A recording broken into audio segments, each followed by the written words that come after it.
Salut Rudy, comment ça va? Ça va, comment ça va? Ça va bien. Alors Rudy, vous avez été étudiant ici, Oui. vous vous êtes rendu compte de la montée du BDS, de ce que ça signifiait et vous avez voulu réagir. Comment est-ce qu'on réagit aujourd'hui? D'abord, moi j'ai choisi Columbia parce que c'était décrit comme l'université la plus antisémitique en Amérique du Nord. Ouais. Et j'ai choisi de venir ici pour pouvoir prouver qu'on peut changer les choses. Maintenant, qu'est-ce qui se passe? Dans l'histoire, il y avait toujours des mouvements contre les Juifs, maintenant c'est contre Israël, mais ils utilisent une stratégie très particulière. Le BDS, donc ils utilisent... Le BDS, l'anti-Israël, l'antisionisme, c'est tout parti de la même arme, c'est des différentes branches. Et en fait, ils utilisent la souffrance et l'histoire des Palestiniens, mais ils ne parlent pas de la souffrance des Palestiniens quand ils meurent par des milliers en Syrie, quand ils sont dans des camps réfugiés par des centaines de mille en Libanon, quand ils n'ont pas les mêmes droits en Jordanie. Ils parlent de la souffrance des Palestiniens que quand ça va avec Israël et ils utilisent cette souffrance. Ils ne parlent pas du contexte, le fait qu'il y avait 3 guerres par les Arabes, qu'ils ont essayé de détruire les Juifs, de détruire Israël. Ils parlent que de la souffrance aujourd'hui. Ils utilisent cette souffrance pour dire que Israël c'est le chose qu'il faut détruire. Donc, comme on dit, ils instrumentalisent ce qu'on peut appeler la souffrance palestinienne, de ce qu'on connaît nous. Qui existe aussi. Qui existe. Oui. Mais sans parler de tout ce qu'il y a autour. Non, ils ne parlent pas du contexte. Ils focalisent là-dessus. Et ils s'en foutent des souffrances de Palestiniens si ça ne veut pas avoir avec Israël, qui montre vraiment c'est quoi leur agenda et comment est-ce qu'ils peuvent communiquer ça sur le campus. Ils sont en train de parler à tous les mouvements minorités, les Noirs, les homosexuels, les Hispaniques, les natifs américains, et il leur fait comprendre que leur souffrance c'est la même souffrance que les expériences. Et c'est comme ça dans l'histoire que l'antisémitisme a pu être quelque chose qui va dans les peuples, parce que tu trouves la souffrance d'une population, si c'est la situation économique en Allemagne, si c'est la mort de Jésus, si c'est les Black Plague, tu trouves la souffrance d'une communauté et tu mets ça sur les Juifs. Ils font ça aujourd'hui avec Israël. Et ils font ça en allant vers toutes les communautés qui peuvent en fait entrer dans leur type de raisonnement. Exactement. Même les homosexuels, les noirs, exactement. En fait, tout cela. Et est-ce que ça marche? Oui, ils leur disent tu souffres de la police et du racisme, moi je souffre de l'armée israélienne et du racisme en Israël. Et les homosexuels, vous n'avez pas les mêmes droits, nous on n'a pas les mêmes droits. Les blancs sont venus vous prendre la terre, les indiens, les natifs américains, les juifs sont des blancs d'Europe qui sont venus prendre nos terres ici en fait. Les juifs ils étaient même jamais blancs en Europe. Mais c'est pas grave, la vérité c'est d'utiliser des narratives et des émotions pour essayer de convaincre le campus que Israël c'est le problème du monde. Et en fait, pourquoi c'est tellement important? Parce que le campus ça représente le futur idéologique et politique d'une génération. Qui veut dire les gens qui sortent de ces universités vont un jour être en politique, en médias, dans les métiers. Et si eux qui sortent, ils pensent qu'Israël c'est mauvais et que les Juifs n'ont pas le droit d'exister, ils ne savent pas qu'il est Juif, quel monde est-ce qu'on va habiter dans le futur? Est-ce que les gens auxquels ils s'adressent ont une quelconque culture ou une quelconque idée de ce qui se passe en Israël aujourd'hui? Ils n'ont pas du tout d'idée et en fait la réalité c'est ils entendent ça dans leurs médias, sur leur téléphone, sur Facebook et sur Instagram, sur les newspapers, leurs professeurs, leurs copains. Ils entendent leurs professeurs aussi? Leurs professeurs aussi, il y a plein de professeurs ici anti-Israël et ceux-là qui sont pro-Israël, normalement ils ont peur de parler. Il y a des professeurs qui disent c'est légitime que tous les juifs en Israël, même les enfants sont tués parce qu'un jour ils grandissent, ils deviennent des soldats en Israël. Et c'est légitime en Amérique. C'est de cette violence-là, ça va aussi loin que ça. C'est très violent. Et vous voulez dire que dans les cours, des professeurs américains à Columbia University par exemple peuvent participer au mouvement BDS devant leurs élèves? Bien sûr, ils sont très attachés à ce mouvement. Ils aident à pousser ce mouvement. Non mais ils se déclarent dans les cours, ils expliquent ça? Ils expliquent qu'Israël s'est créé parce que c'est des blancs qui sont des faux juifs qui sont venus, ils ont pris la terre des Arabes. La Shoah, ils ont un peu exagéré les juifs, ça n'a pas vraiment passé comme ça. Ils utilisent ça comme une excuse pour venir et tuer les Palestiniens. Ils essayent d'utiliser tout ce qu'ils peuvent. Mais ça paraît tellement, mais ça paraît tellement caricatural, ça paraît tellement stupide. Comment est-ce qu'on peut arriver à mettre ça dans la tête de gens sans qu'à un moment donné, il y en ait un d'entre eux qui ait envie de se renseigner et savoir ce qui se passe vraiment? D'abord, moi j'ai la moitié de ma famille qui ont habité au Maroc et l'autre moitié en Pologne. Et la moitié de ma famille en Pologne s'en fait tous tuer.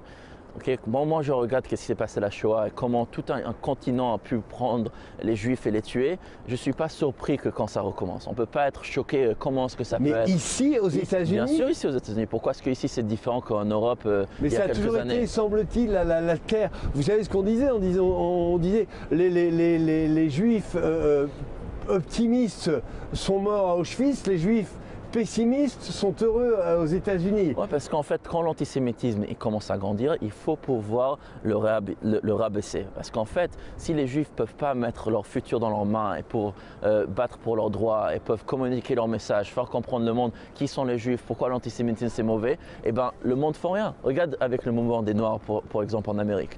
Il y a 60 ans, il n'y avait pas vraiment des droits pour les Noirs. Et aujourd'hui, il y en a. Alors comment est-ce qu'on en est arrivé de ce point-là à ce point-là? Ben, les Noirs et leurs alliés, ils sont combattus pour leurs droits. Mais ça, c'est plutôt bien. Oui, mais qu'est-ce que les Juifs ils font? Les Juifs ils font rien. Si tu vas dans une classe aujourd'hui, et il y a quelqu'un qui dit quelque chose qui est raciste ou contre les femmes, tous les étudiants noirs et toutes les femmes et tous les autres étudiants dans la classe sont conditionnés pour pouvoir répondre à ça et rejeter ça. Et c'est normal. Mais quand quelqu'un dit quelque chose anti-Israël ou anti-Juif, les Juifs ils disent rien et personne ne dit rien. Et pourquoi il n'y a aucune réaction il y a des lobbies juifs importants aux États-Unis? Vous, par exemple, vous avez l'air d'être seul à réagir dans ce campus qui est immense. Pourquoi est-ce qu'il n'y a pas de réaction plus forte des Américains en général? Alors il y en des Juifs américains, il y en a et ça commence à grandir. Et le problème, c'est qu'on a mis tout notre investissement dans le top, qui veut dire on essaie de parler aux politiciens et de faire des lobbies, mais en fait, les futurs politiciens ils viennent de ce campus. Ils sont ici, Alors, si tu veux travailler du top-down, mais il faut aussi de l'en bas de pouvoir travailler aux futures générations.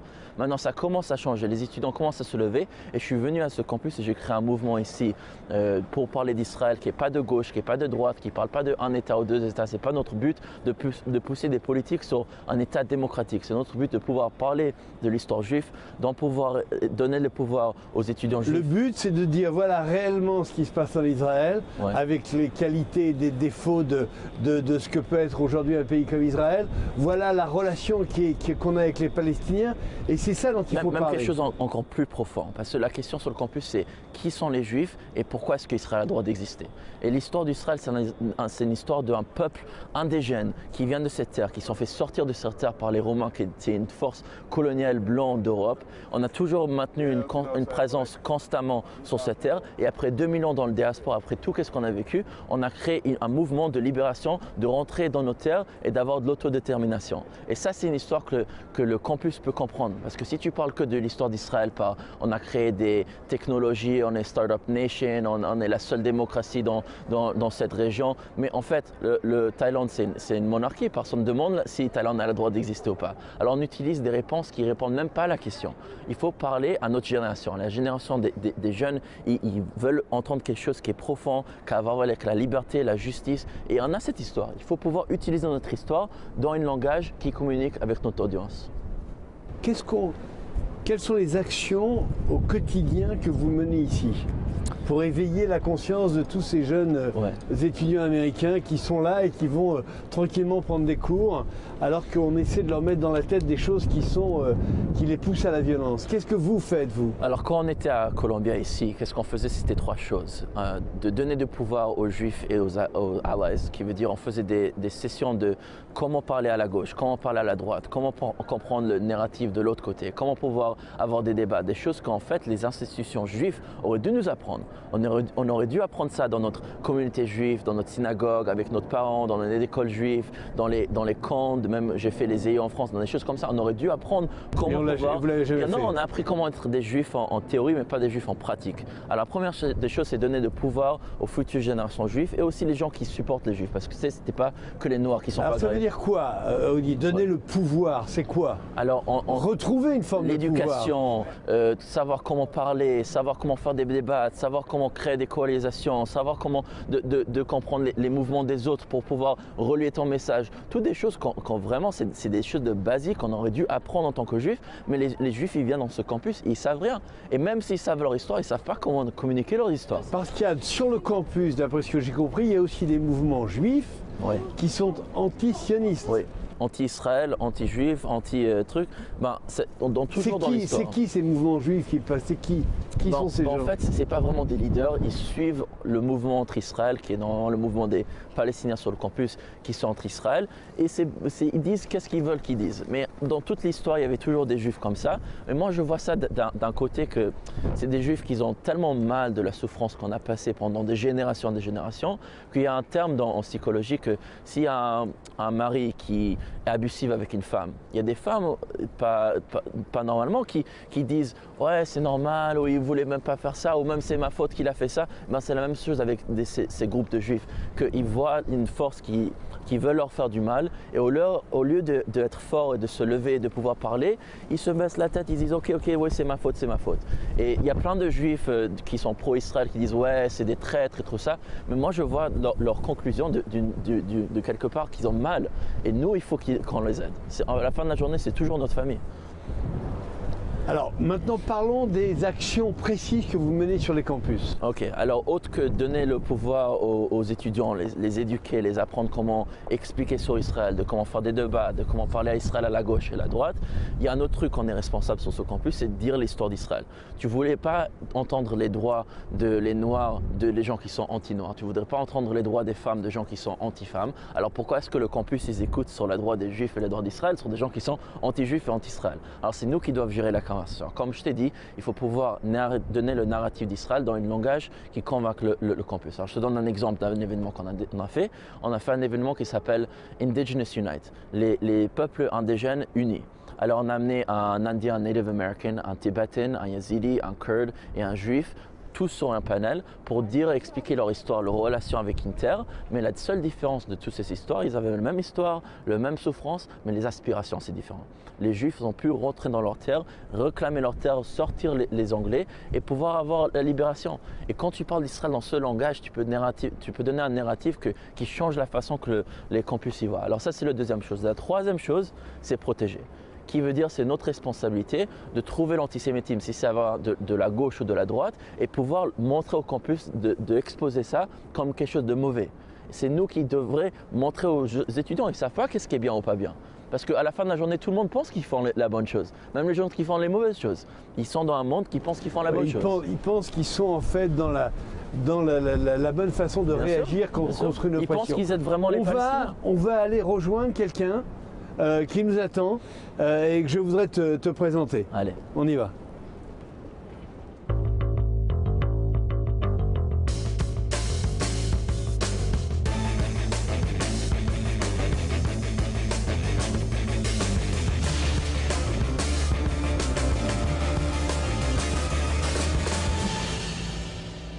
Alors attendez, anti-Israël, ça veut dire antisioniste, antisioniste, antisémite, anti les aspirations des Juifs.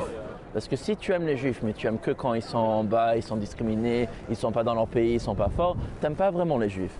Parce que tu peux être pro les Noirs ou pro les femmes, mais que dans certaines circonstances, c'est pas vraiment pro-femme et pro-noir. J'ai compris. Vous pensez qu'on a besoin de se défendre physiquement? Qu'est-ce qui commence par l'idéologie, un jour devient physiquement. C'est comme ça que l'antisémitisme, tous les mouvements contre une minorité a commencé. C'est très important de donner le pouvoir, pas seulement dans la tête, intellectuellement, mais aussi dans les bras. Il n'y a pas, pardon, hein, je fais le dossier, il n'y a pas un peu de parano dans tout ça? Il n'y a pas un peu d'angoisse paranoïale? Non mais il faut, Rudy et moi, on ne porte pas la kippa, on ne porte pas les paillotes ou le chapeau. Les juifs qui sont beaucoup attaqués, c'est les juifs à Brooklyn ou dans le New Jersey qui sont, on va dire, visibles. Et les statistiques le démontrent. En fait, on est allé à Brooklyn, à Crown Heights, et Joe Richards, qui travaille pour les PAC d'ailleurs, a créé un bootcamp avec nous pour enseigner le Krav Maga à ces jeunes juifs. Et c'est hyper important. On apprend à des gosses juifs à se battre avec... Pas se battre, à se défendre. À se défendre, oui, avec le Krav Maga pour lutter contre des actes violents qui viendraient de là, quoi, des universités américaines. C'est une actualité qu'on habite. Il y a l'antisémitisme qui ne grandit pas que dans le mouvement idéologique et sur les campus, mais il y a plus d'attaques à New York même, dans quelque part qui est tellement de juifs. Ouais. Même dans cette université, il y a un quart qui est juif. Il y a tellement d'antisémitisme. La réalité, c'est une différente avenir pour notre futur, pour notre enfant, que celui-là qu'il y avait pour les générations d'avant. C'est un futur qu'il y a tellement d'antisémitisme et il y a des choses physiquement. Mais comment? De l'antisémitisme au cœur des campus américains. Bien sûr. Vous avez peur que ça envahisse les États-Unis? Parce que c'est la culture américaine. Déjà, les gens dans les congrès deviennent. Waouh. Bon, on va faire une page de pub, mais on revient tout de suite avec mes deux amis.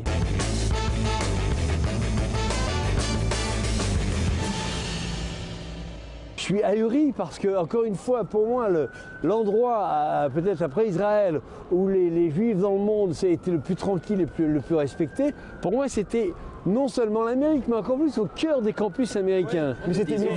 Mais c'était pareil en 1933. Justement, 10 ans avant la Shoah, c'était la même chose en Allemagne. Ouais, les Juifs pensaient que... Et ça commence sur le campus. Les Juifs pensaient que ça ne pouvait jamais arriver en Allemagne ou en Pologne. Voilà. Et regarde ce qui est arrivé.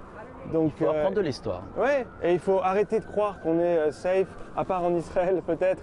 Monsieur, vous avez l'air de deux garçons très sérieux, pas du tout allumés, pas du tout agressifs. Vous avez l'air de deux garçons vraiment très... Ça n'a rien à voir avec l'agressivité. Ça a à voir quand tu te fais attaquer physiquement dans la rue. Qu'est-ce que tu fais? Je veux dire, les Juifs, c'est vrai qu'on n'est pas du tout des gens agressifs en général. On n'est pas des gens qui savent se défendre physiquement. Et on est en train de changer ça. Donc ce qu'on va faire, on va aller vous voir en train d'agir sur les campus, en train de parler aux gens.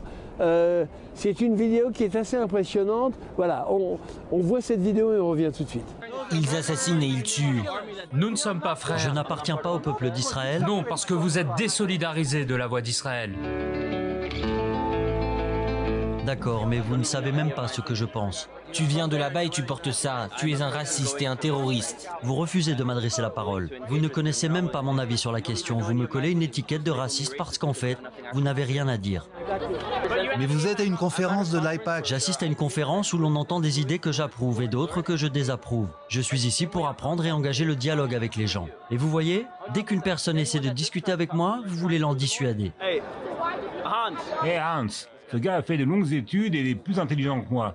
On va discuter ensemble. Ça vous dirait qu'on discute? Et la réalité sur le terrain, c'est qu'il n'y a pas d'avenir sans Palestiniens et pas d'avenir sans Israéliens. J'aimerais qu'on ait une conversation pour définir les injustices qu'il faut résoudre et ce à quoi les deux camps aspirent afin de pouvoir avancer. Parce que là, on ne peut pas avancer. Donc c'est injuste d'utiliser la souffrance des Palestiniens, qui est réelle, pour attaquer et délégitimer Israël. Même chose pour ceux qui exploitent la souffrance israélienne pour tuer des Palestiniens et dire que ça définit tous les Palestiniens et que les Palestiniens n'existent pas. Dans les deux cas, ce n'est pas ce qu'il faut faire. Je crois que tout ça alimente le conflit. Et la seule solution pour avancer, c'est que les populations se rassemblent. Donc aujourd'hui, ce qui m'intéresse, c'est de parler avec les gens ouverts et d'engager un dialogue dans cet état d'esprit pour essayer de trouver un moyen d'avancer. Qu'est-ce que vous en pensez ? Vous avez fait quelque chose que j'apprécie beaucoup et que peu de personnes avec qui j'ai parlé ont fait. Vous reconnaissez que les Palestiniens souffrent. Absolument, c'est la vérité. J'apprécie. Pour moi, l'étape la plus importante à franchir, c'est la reconnaissance de la souffrance des Palestiniens et aussi celle des Israéliens à cause de certains Palestiniens isolés. Il y a beaucoup de gens qui ne l'admettront pas. C'est de ça que je parle. Ça revient toujours à une confrontation des uns contre les autres. Et je crois que les dirigeants, qu'ils soient à la tête du Hamas, de l'autorité palestinienne ou même au gouvernement israélien, n'ont aucun intérêt à ce que la situation change. Soit ils en tirent profit, soit le gouvernement de droite est élu parce qu'il joue la carte de la sécurité. Et pour parler de sécurité, il faut qu'il y ait un climat d'insécurité, il faut qu'il y ait un conflit en cours. Il faut des gens comme nous, qui connaissons la réalité du terrain et qui veulent que les choses changent pour pouvoir échanger des idées. Là, on vient de voir cet extrait. Vous avez réussi à convaincre cet homme? Alors, il y a plusieurs personnes que tu réussis à convaincre, mais ça prend beaucoup de temps. Et les gens que tu ne réussis pas, ils commencent à devenir violents, de t'insulter. Et en fait, à la fin de la journée, c'est tout le monde d'autre autour du campus qui réalise que c'est eux qui ne savent pas parler. Parce que même si je ne change pas son avis, le but, ce n'est pas nécessairement lui spécifique, c'est tout le monde autour. Il y aura toujours des gens qui sont antisémites, anti-Israël, mais il faut les exposer, de savoir qui ils sont et montrer vraiment c'est quoi leur but. Leur but, ce n'est pas vraiment d'aider les Palestiniens. Ils utilisent les souffrances des Palestiniens, je dirais même qu'ils sont anti-Palestiniens. Parce que c'est fonctionnel pour eux d'utiliser cette souffrance et de les garder en tant que souffrance. Qu'est-ce qu'il fait exactement le BDS? Qu'est-ce qu'il fait sur les campus? Il réunit les gens, il donne des tracts, il est vraiment dans l'agressivité absolue? Il y a un mouvement qui essaie de déconnecter le monde d'Israël, de faire comprendre le monde qu'Israël c'est mauvais. Mais BDS lui-même, ce n'est pas ce mouvement-là. BDS, c'est une résolution que des étudiants ils viennent, ils amènent cette résolution, ils disent on veut voter pour que le campus enlève leur argent d'Israël. Mais même si cette résolution passe, ça ne veut pas dire que le campus enlève leur argent. Et même si le campus enlève leur argent, combien d'argent est-ce que Colombie a eu en Israël? Alors c'est un problème. Le vrai problème, ce n'est pas nécessairement que ça passe ou que ça ne se passe pas. C'est le fait que c'est partie d'une conversation. Ici à Columbia Université, mettre la kippa peut être un problème? À Columbia peut-être pas, mais il y a eu beaucoup d'attaques dans le métro, dans les espaces publics. Aussi à côté de Wall Street, hein, il y a eu des attaques il y a quelques semaines. Ça se passe tout le temps ça se passe en New York. Il y avait une copine à moi qui est venue d'Israël, qui était une étudiante ici. Elle allait sur un train, se sont rendu compte qu'elle était avec un groupe de juifs. Elle s'est fait agresser, elle a une marque comme ça dans sa tête qu'elle aura toujours pendant toute sa vie. Ça se passe constamment, si idéologique sur le campus. Et pas que seulement ça maintenant, tout le monde dit ok l'antisionisme c'est différent de l'antisémitisme. Mais attends, l'antisémitisme c'est pas toujours on tue tous les juifs. C'est aussi on veut pas que les juifs soient avec nous. Il y a des niveaux d'antisémitisme, comme il y a des niveaux de racisme. Alors si tu es contre les gens de Tibet de pouvoir être en Tibet, si tu es contre les Noirs d'avoir leurs droits, tu n'es pas supposément en train de dire que tu veux qu'ils soient tués.